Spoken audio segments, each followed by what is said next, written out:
Welcome everyone to today's Empyrion Workshop Showcase. Join me as we take a look at the Akua Delux Resort.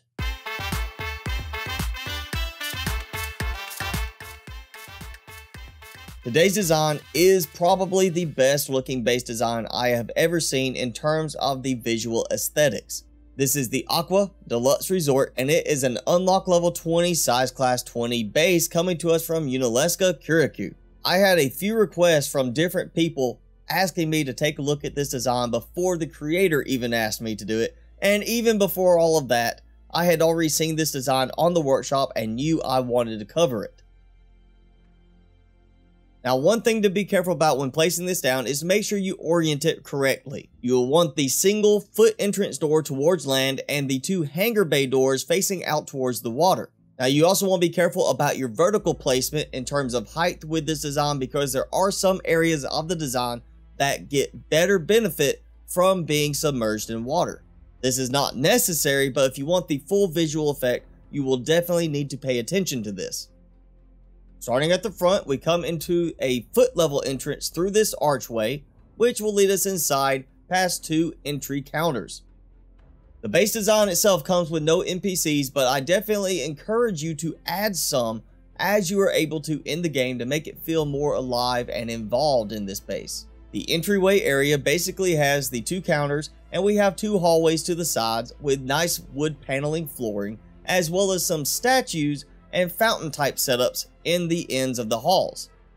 Going through either of these side hallways will lead you around the corner and into the hangar bay areas. One hangar bay has cargo boxes and ammo boxes, as well as an O2 station and an armor locker, and then towards the double doors as you come in from the foot level area, you will find an advanced constructor. The other hangar bay will be where you find your repair bay module, as well as the repair bay control console and another O2 station. Both of the hangar bays have solar panels on top, so you do have a good bit of solar power being produced to run most things in the base, as long as you're not doing a lot of construction. And now for the beauty of the design. Coming from either the entryway or the two hangar bay areas, you can enter into the inner courtyard. This area features a lot of decorative plants, very nicely done decorative stone walkways, as well as glass walkways where you can look down and see you're walking just above water if you place the base at the right height level. There are also channels allowing water to flow in and around different sections of this area, as well as a nice little swimming pool at one end. Now, during the day, you really do not need to worry about turning on any lights because of the large amount of glass everywhere. However, when night comes and you turn on the lights, you'll see that there's still a lot of beauty to this place because of the very well placed lighting. Taking the large set of stairs going above the swimming pool area, we come into the large main tower. This tower is so decorative and well laid out for functionality that even if the rest of the base did not exist, I would still want to use this just for this part of the design. In this area, we have a nice lounge type feel, along with three doors that lead outside to a nice little walkway area that goes around the tower. We do have what appears to be two little vendor areas, one that has a repair station and some cargo boxes, the other one has an armor locker and some ammo boxes. Next to the door where we came into this tower, we have two levers. The one to the right will turn on and off the lights in the facility, and the one to the left will turn on your emergency generators in case your solar power is drained.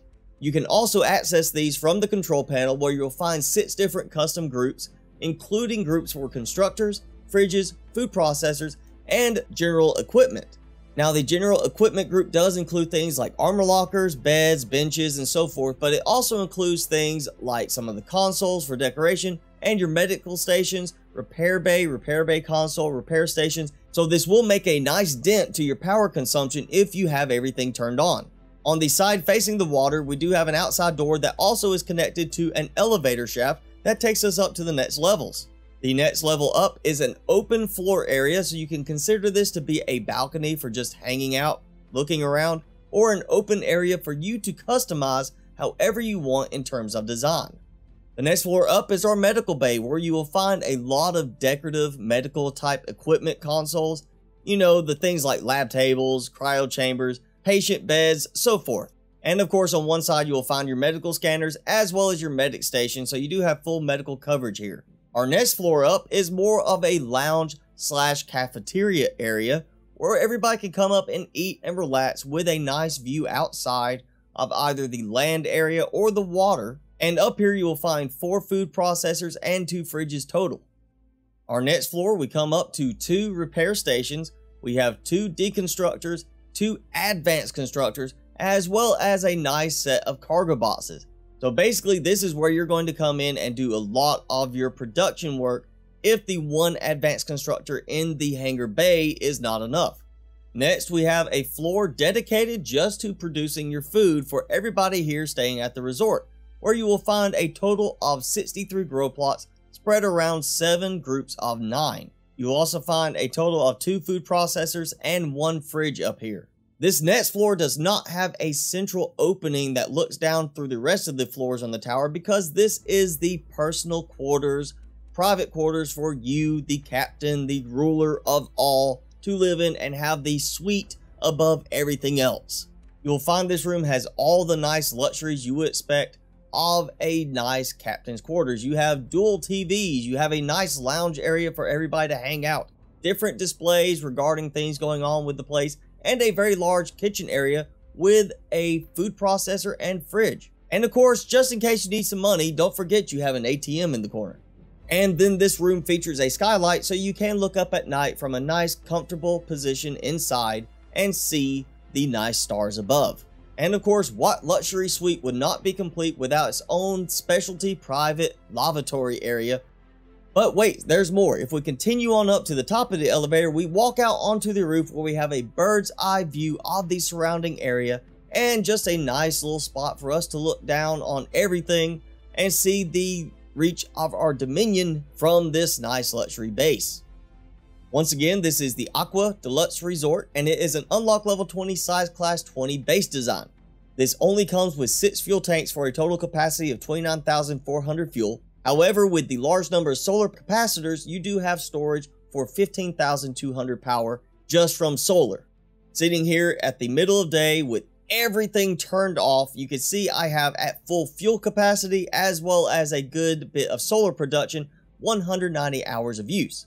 Of course, turning on everything, including the lights during the day, it quickly drops to only 48 hours of use.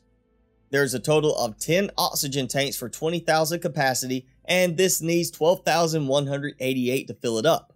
There are only 2 ventilators, and thanks to the open design of the areas, that's enough to cover pretty much everything. There are 2 oxygen stations, 1 in each hangar bay, and then there's the 1 medic station in the medical bay area.